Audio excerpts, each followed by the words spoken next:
That's the most tough hike, I think, in Ohiopyle for me.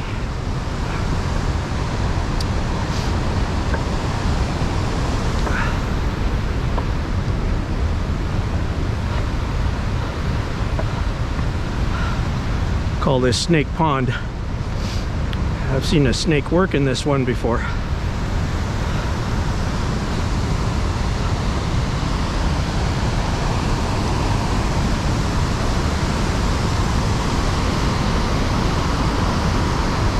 Last weekend, this was all, water came all the way up to here. Didn't even want to venture down there. Way too much water. It covered up all the way up here. So it must have been up about 5 feet.